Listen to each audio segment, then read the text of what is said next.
Voltamos com a notícia de frente, voltamos também a falar ao vivo com o repórter Oliveira Júnior. O assunto continua sendo vacinação, porque agora o Oliveira vai trazer informações para a gente sobre uma lei que foi sancionada pelo prefeito Emanuel Pinheiro relacionada à vacinação prioritária em Cuiabá. Oliveira, explica para a gente, por favor, do que se trata essa lei.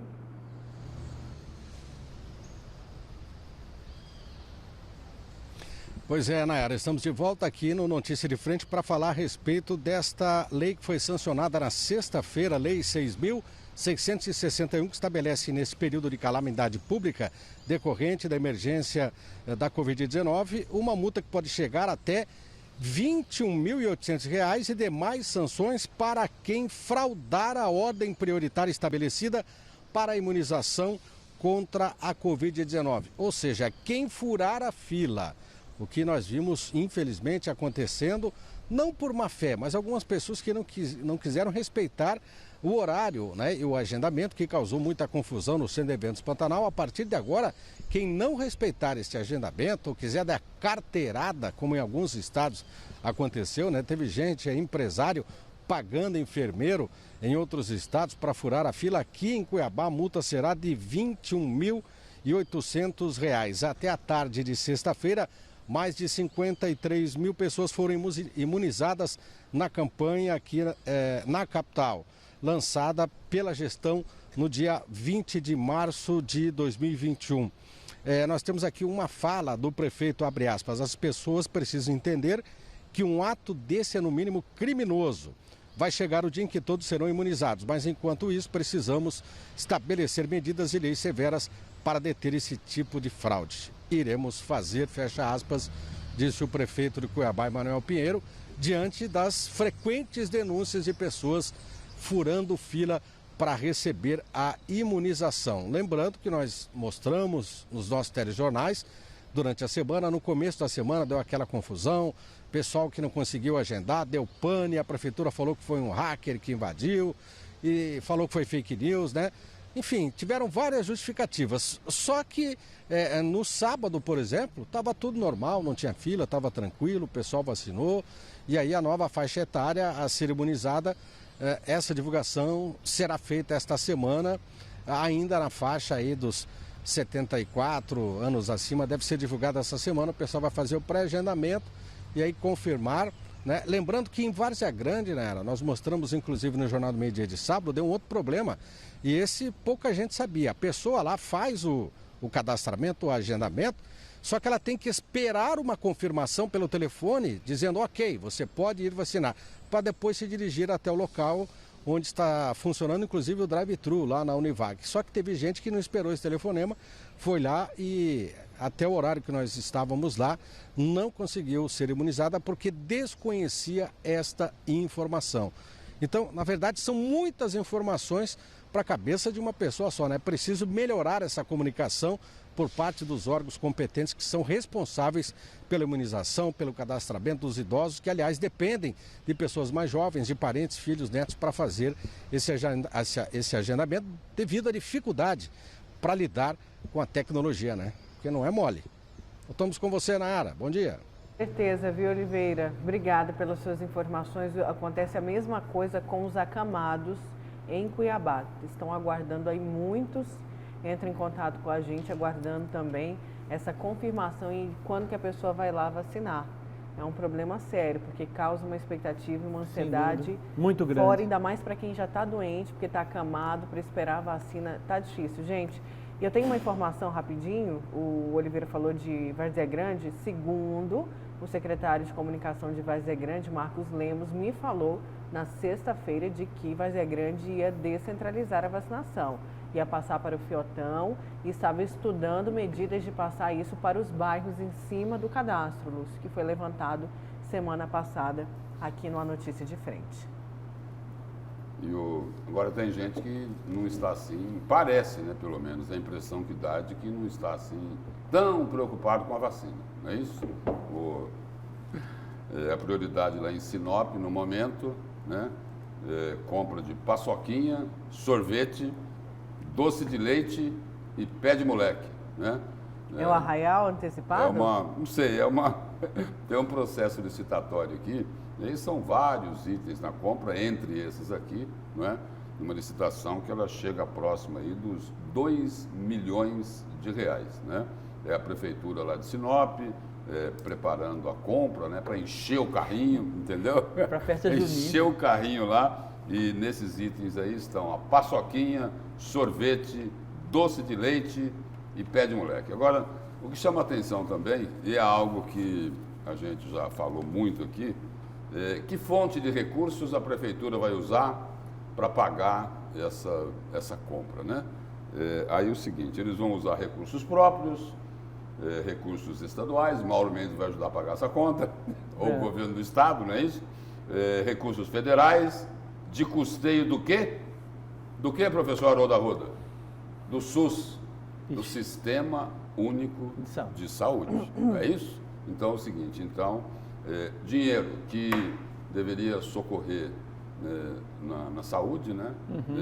Mas é para a saúde isso aqui? Não é? Não é para a saúde. Não é para a saúde. Né? Então vai usar o dinheiro que poderia ser utilizado para combater a pandemia. Aproveitar esse gancho seu aí de compras desnecessárias, né? Infelizmente, foi ventilado e veiculado e esbravajado pelo deputado Ulisses Moraes, né, a compra de ovos de Páscoa pelo governo do estado de Mato Grosso, que foi imediatamente desmentido. É um fake news, né? O governo do estado não vai comprar ovos, 2 milhões de reais também, ovos de Páscoa. Era uma perspectiva, um planejamento do governo antes da pandemia, no ano passado, né, foi feito um provisionamento para isso, né? Se é bom ou ruim, não vou entrar nessa questão ética da coisa, tá? Mas o que está sendo divulgado nas redes sociais é fake news segundo o governo. Só para deixar claro, né? Senão as pessoas vão começar a criticar o governo por conta dessa compra que não existe. Já que a gente estava falando de vacina, seu destaque, Haroldo? Olha, nós estamos vivendo um momento histórico, não tenha dúvida disso. Pena que muitas pessoas não percebem isso, né? Varíola, peste bubônica, né, a gripe espanhola, foram grandes pandemias que a humanidade acabou sendo assolada, de certa forma, né, vítima por muitos anos, em situações completamente diferentes da nossa hoje. A época da gripe espanhola, por exemplo, nem antibiótico tinha, morreram milhões de pessoas, cerca de 100 milhões de pessoas no mundo, né? Nós estamos vendo algo assim impressionante, de uma felicidade muito grande, principalmente para a ciência e para os cientistas, em menos de um ano. Em menos de um ano, nós conseguimos desenvolver imunizantes altamente eficazes que hoje, 4 meses depois do início da vacinação, nós já estamos colhendo bons frutos dessa vacinação. Só para vocês terem uma ideia, em fevereiro nós tínhamos 13 imunizantes no mundo aprovados, né?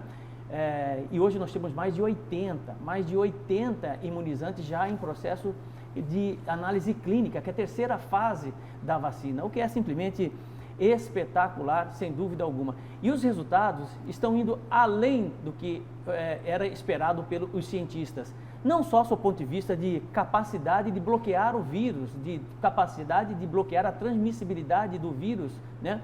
Mas, de certa forma, promovendo aí resultados altamente positivos, principalmente com relação à questão da contaminação, que é algo que não se esperava que fosse tão eficiente assim. Peguemos, por exemplo, a Pfizer nos Estados Unidos, né?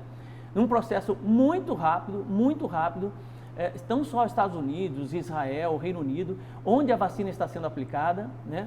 Despenca o número de óbitos, despenca o número de pessoas que estão contaminadas, de certa forma, que ficam contaminadas com a doença. E está beneficiando, sobretudo, também as pessoas que não estão tomando vacina, porque nós estamos entrando numa fase de imunidade de rebanho, ou seja, a grande maioria das pessoas estão tomando vacina e isso está fazendo muito bem, sem dúvida alguma. A perspectiva de vacina no mundo também é muito boa. Espera-se que até o final do ano nós tenhamos 10 milhões e meio de doses no mundo, bilhões de doses no mundo, ou seja, mais do que a população mundial, o que é simplesmente espetacular. Segundo os especialistas, nós teremos vários imunizantes ainda este ano à disposição. O Brasil não é diferente. o Brasil entra numa rota de produção muito grande, os IFAs chegando da China e da Índia, não vamos precisar mais de IFAs, né, nas próximas semanas. Nesta semana, o governo federal distribui mais 11 milhões de doses de vacina para todos os estados. A faixa etária vai começar a cair a partir de abril e a expectativa da Fiocruz e do Butantan é que nós comecemos, sobretudo, a vacinar pelo menos 1 milhão de pessoas ao mês, o que é simplesmente espetacular. Ao dia. Obrigado, Lúcio, né? Ao dia. O que nos leva a uma categoria de vacinação altíssima. Nós somos o 5º país já em vacinação, que já conseguiu vacinar aproximadamente 15 milhões de brasileiros. É pouco em relação à população do Brasil, que é em torno de 210 milhões, né? Quando comparado, por exemplo, com os Estados Unidos, que já está há 4 meses de vacinação, com 380 milhões de habitantes, e vai encerrar sua vacinação em maio e já entra num processo de doações de vacinas, pela quantidade de produção de vacina, para os países mais pobres. A Europa não é diferente. A Europa também está no mesmo caminho. Apesar da Alemanha estar vivendo uma terceira onda, a doença, de certa forma, está controlada. É o único país que, de certa forma, o vírus está controlado, assim como o Reino Unido e Israel. Então, o fator positivo das vacinas em um curto espaço de tempo é um avanço, sem dúvida alguma, da tecnologia na área da ciência, né? É uma expectativa realmente maravilhosa e eu espero que, sobretudo, o governo brasileiro, daqui para frente, aprenda e entenda que ciência, investimento em ciência, infelizmente o Brasil não é um país que tem grandes investimentos na área da ciência. Os empresários no Brasil não têm afinidade e alinhamento com as academias, com as universidades, em que as pesquisas são utilizadas, são feitas, né? É só em meio a uma pandemia como essa que aparecem, né, os centros de pesquisa, como Fiocruz e Butantan. Tinha gente no Brasil que nem conhecia Fiocruz e Butantan, Lúcio, sabe? Por conta de não conheciam, achavam que nem existia, né? Começaram a entender o que é e aprender a importância, né, da Butantan e da Fiocruz por conta exatamente da pandemia. Eu espero que o Brasil, a partir desta pandemia, aprenda a investir na ciência pelo grau de importância dela frente a situações como essa. Investimentos altos, como faz hoje os Estados Unidos, a Alemanha, o Reino Unido, Israel, né, para que nós possamos, sobretudo, né, numa futura pandemia, porque isso não vai acabar, nós teremos um controle dessa pandemia Covid-19 em 2021, passaremos de pandemia para endemia, né, e ela vai permanecer aí. E nós teremos vacinas cada vez mais eficientes, com um período mais prolongado de imunização, que essa é a grande jogada, né? Só para você ter uma ideia, essas vacinas, a aprovação delas foi para que esses imunizantes pudessem, pelo menos, caráter emergencial, dar uma imunidade de 6 meses, onde o padrão geral é de 1 ano, né? De 6 meses, porque realmente a situação era gravíssima no mundo. A partir de agora, nós teremos imunizantes mais eficazes, mais eficientes, com períodos mais longos de imunização, né? de blindagem, o que é simplesmente espetacular. O governo federal já tem contratado 500 milhões de doses desta vacina, que serão aplicadas até o final do ano, escalonada com 6 ou 7 farmacêuticas, né? E, de certa forma, orientado para que nós tenhamos, também uma orientação foi feita na semana passada do Ministério da Saúde, nós vacinemos a primeira dose o máximo de pessoas possível no Brasil. Eu acho que foi uma decisão assertiva, né, para que a gente possa ter uma quantidade maior de pessoas protegidas com relação principalmente à P1, que é essa variante de Manaus, né, que está assombrando o mundo, e a partir daí, a partir do mês de abril, realmente nós entremos, sobretudo, numa situação um pouco mais confortável, mas que não justifique a flexibilização, que não justifique o abandono das medidas de biossegurança, né? São notícias boas que eu trago para a comunidade, para a sociedade, logo no começo da semana, para que nós fiquemos aí, sobretudo, esperançosos, né, com a questão da vacina no Brasil, que eu tenho certeza que nós agora entramos no caminho correto. É isso. Só um complemento aí na fala do professor Haroldo, sobre essa questão da vacina, não é? O ministro da Economia, Paulo Guedes, diz o seguinte: olha, seria muito bom a gente aproveitar esse período em que será pago aí o auxílio emergencial para acelerar a vacinação. O que ele quer dizer com isso? a retomada da economia só com Isso, vacinação. só com vacinação, não tem outro caminho, não tem outro caminho. Exatamente. Né? Passa por aí. Nós teremos uma virada. Passa por aí não, só por aí. Só por aí. E o pessoal fica aqui perguntando, Nayara, quando que vai descer para 69, 65, 60 Vai ser anos? muito rápido, isso vai ver. Cuiabá está na fase de 75 a 79 anos ou acima disso, né? E Várzea Grande já está em 70 anos. Então, gente, como disse o Haroldo, abril, creio que 69 anos em Cuiabá na segunda semana de abril. Tomara. E Mato Grosso precisa agilizar. Acelerar. Precisa agilizar. No final da semana, nós estávamos aí na terceira pior posição, né? O terceiro estado que menos vacinou. E aí, voltando à comparação lá com o Mato Grosso do Sul, estava aí entre os 5 primeiros, né? Era o 5º estado que mais vacinou e que mais recebeu vacina. E uma coisa importante para você que tem dúvida com relação à vacina, e não são poucas pessoas, Lúcio, infelizmente, né? Muitos acabam negando a vacina, mas sempre foi assim, sempre foi assim. Toda vez que nós tivemos uma pandemia, sempre tinha aquelas comissões todas negando, vou virar isso, vou virar aquilo. Isso é uma idiotice, gente, fora do comum, e uma idiotice gigante. Só para você ter uma ideia... ninguém virou jacaré, por exemplo. Não, nem vai virar nada. 700 milhões, olha, 700 milhões... A Europa, a União Europeia tem 700 milhões de habitantes. Você sabe quantos casos de efeito colateral teve? 40, Lúcio. E dos 40, todos leves. Não teve nada gravíssimo, está entendendo? Né? Casos específicos da Pfizer nos Estados Unidos também, que foram primeiramente relacionados à vacina, mas não tinha nada a ver com a vacina. Está entendendo? Israel, um idoso de 75 anos que morreu. O problema, sabe o que é? É que pegam um caso isolado desse... Qual é o problema? Desacreditaram na ciência. E sabe... Quantas pessoas mandaram assim, mas como que se produz uma vacina em menos de um ano? Olha só, gente, há mais de 30, há mais de 50 anos atrás se produziu a primeira vacina. Menor espaço de tempo foi a da cachumba, se eu não me engano. 4 anos levaram, há 50 anos atrás. Não, Nayara... Lógico que a ciência avançou ao ponto de produzir uma vacina em menos de um ano. O cara vai para a academia, ele toma suplemento porque a tia indicou, ele toma um remédio para anti-inflamatório que o sobrinho falou que é bom, tá entendendo? Ele fuma maconha no paralelo, tá entendendo? Aí ele toma Novalgina. Inclusive tem, né, estudos também, por isso que... Não, escuta, ele pega Novalgina, ele toma Novalgina, entendendo? Sabe? Aspira cloroquina. Numa boa, ele toma Novalgina, entendeu?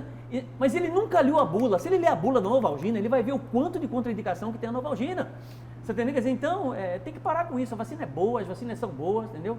Vida que segue, tomar vacina e viver, gente. Viver. É pacto pela vida. O caminho é na ciência e esses caras não são bobó cheira-cheira, não. Os caras estão ali há anos, entendeu? Estudando. Agora, esses casos que você falou aí, que são, assim, num índice, assim, insignificante, né? Mas tem, de eu ouço reações direto. paralelas. Só que aí é o seguinte, e acontece por quê? E por que é que acontece toda essa exploração? Porque aí tem gente que vai lá nas redes sociais e fica disseminando essas fake news. Bobagem. Né? Aí tem outros, o seguinte, que recebe um material como esse, não presta atenção, entendeu? Toma aquilo ali como uma absoluta verdade, né? Não vai checar, ou seja, aí é o seguinte, a fake news é o sonho dourado dos negacionistas. Não, aí o cara acredita, né? O cara acredita, tem um vídeo que está rodando nas redes sociais, né? De um sujeito, acho que em Rondônia, né? Não sei se o cara é ex-prefeito de Rondônia, o cara diz que está curando o Covid, tá? Com máquina de solda. Pega máquina de solda, coloca o cara de costas, assim, aquele reflexo daquela luz, entendeu? Sabe? Aquilo diz que cura a Covid. Lúcio, teve um outro aí que só se ele soldar o teve um outro. Você acredita que tem gente que vai pra lá pra poder ter isso? Ah, pelo amor de Deus, gente. Não, mas já teve um outro aí que disse que curava com sementinha, não é isso? Teve um que curava com semente? Teve tudo. Vamos seguir aqui com a notícia de frente. Olha, um incêndio no Hospital Santa Casa de Rondonópolis levou pânico a pacientes e profissionais de saúde. O Corpo de Bombeiros teve que ser chamado para conter as chamas. Confira. Um princípio de incêndio no Hospital Santa Casa de Misericórdia de Rondonópolis causou pânico entre pacientes, acompanhantes e profissionais de saúde. À medida que o fogo avançava, era preciso retirar rapidamente quem estava internado. O fogo teria começado no mesmo andar das unidades de terapia intensiva. Estou aqui para tranquilizá-los a respeito desse princípio de incêndio que houve aqui em um quarto de repouso médico no segundo andar, em uma ala onde não tinha nenhum paciente internado, né? E no segundo andar, onde funciona a enfermaria Covid em outra ala e a UTI Covid, não houve comprometimento dessas alas. Por segurança, os pacientes da enfermaria foram descidos para um outro andar e os da UTI puderam permanecer sem problema. O sistema de contenção de incêndios, a brigada de incêndio, tudo funcionou corretamente, o fogo foi contido, os bombeiros estiveram aqui, já liberaram o prédio, né? Os pacientes já estão em seus leitos, a maioria deles, alguns já voltando, o processo de higienização já está em andamento, com a equipe da Santa Casa, funcionários que não estavam trabalhando, não estavam de plantão, chegaram aqui, estão nos ajudando e está tudo bem, fiquem tranquilos, o hospital continua funcionando e foi apenas um ar-condicionado que se incendiou, não houve danos maiores, foi só o ar-condicionado. Fiquem tranquilos, os pacientes estão bem e a Santa Casa continuará trabalhando como sempre. Com imagens de Roberto Garcia e apoio técnico de Francisco Borges, Semia Mauad para a Notícia de Frente. Pois é, susto ontem em Rondonópolis por conta desse princípio de incêndio, mas agora já tudo controlado. Deixa eu ver se eu acho aqui a chegada, tem aqui as informações da chegada de oxigênio, de cilindros de oxigênio a Mato Grosso. Após a articulação do governo de Mato Grosso, o Ministério da Saúde envia 340 cilindros de oxigênio para o estado, que chegaram ontem, domingo. Os insumos chegaram em Sinop às 10h30 e às 12h30 em aeronaves da Força Aérea Brasileira, que é a FAB.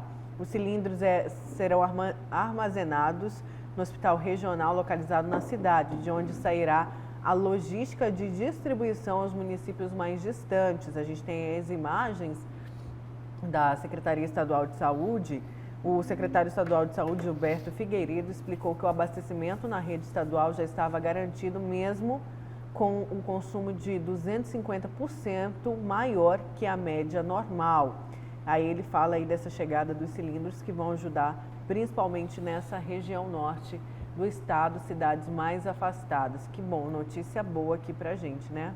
Que tinha um problema em 30 municípios, né? 30 municípios do norte e também do médio norte de Mato Grosso, e teve um alerta, né, da empresa que faz o transporte, né, terrestre, né, de que poderia faltar oxigênio aí nesses 30 municípios, pelo o consumo, né? Aumentou demais. 250%. Né? 250%. É muita coisa. É muita coisa.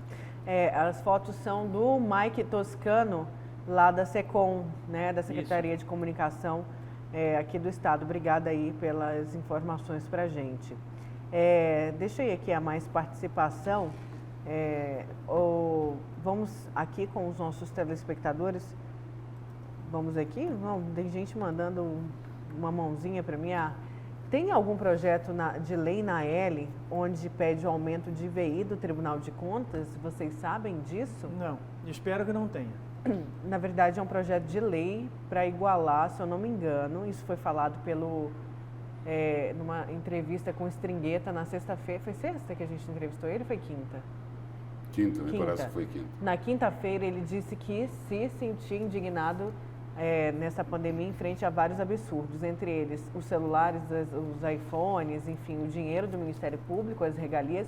E ele falou, mas também não é só o Ministério Público, o Tribunal de Contas quer igualar a VI com a da Assembleia Legislativa. Na verdade, tem a ver com aquele projeto de lei sobre a imunidade também ali para o Tribunal de Contas, que igualaria tanto a questão da imunidade parlamentar quanto a VI, que seria de 65 mil, então, igual a da Assembleia Legislativa. Claro, mais um absurdo no meio de uma pandemia como essa. Em linhas gerais, aí seria para colocar conselheiros, né, e deputados no mesmo patamar. Se eles estiverem no mesmo patamar, todos terão os mesmos direitos, não é isso? Então é o seguinte, se o deputado recebe 65, 70 mil reais de verba indenizatória vai ser o que também irão receber os conselheiros lá do Tribunal de Contas, né? Pois não, Haroldo? Não, o que me incomoda nessa pandemia é esse silêncio ensurdecedor do Poder Judiciário, Lúcio. Né? Nós já dissemos aqui, eu acho que os poderes, já houve uma contribuição por parte do governo do Estado, do Legislativo, da Assembleia Legislativa.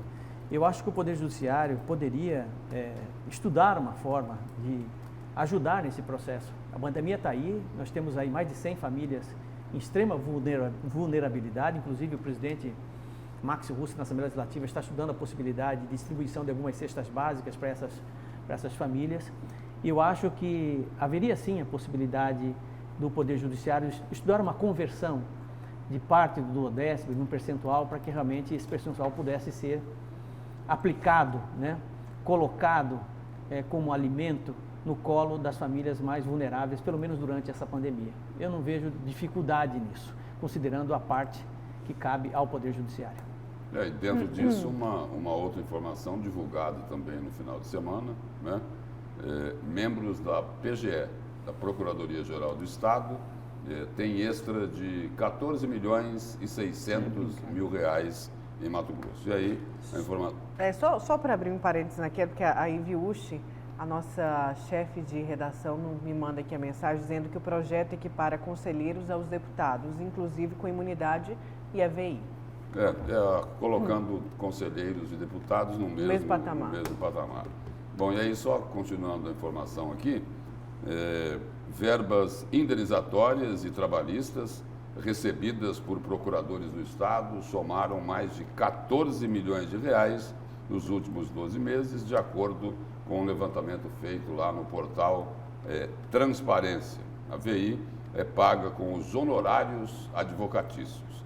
O uso desse recurso é recolhido pelo Estado e repassado aos procuradores por meio de um fundo questionado pela Procuradoria-Geral da República em ação direta de inconstitucionalidade, uma ADIM, não é? No Supremo Tribunal Federal, né?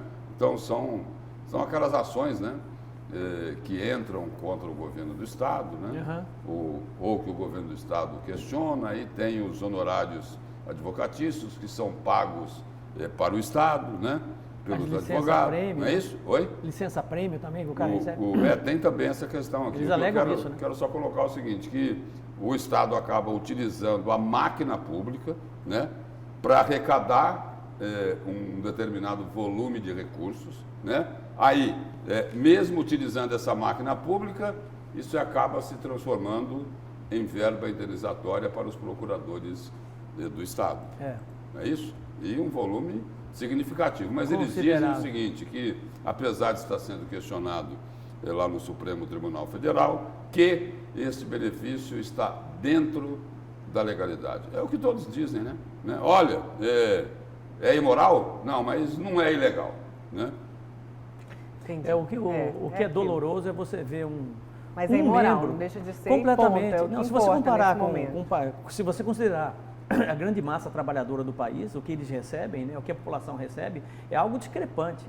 O membro do judiciário chega a ganhar aí praticamente o que o cara não ganha a vida toda trabalhando. É impressionante. Em uma virada de ano ele ganha 300, 400 mil reais na conta, direto, por conta de abonos, por conta de uma série de coisas que a gente nem entende como é que chega nesse volume.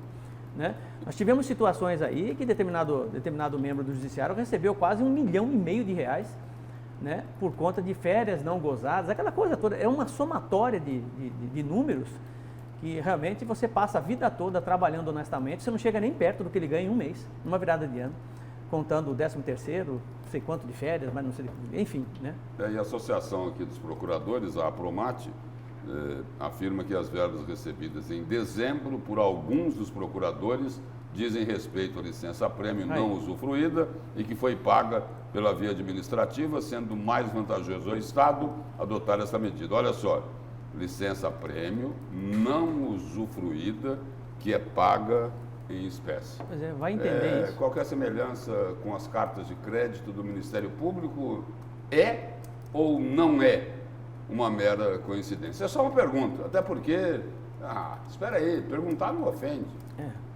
Gente, vamos para mais um intervalo. Na volta tem mais a notícia de frente. Agora 7 horas e 7 minutos. A gente já volta.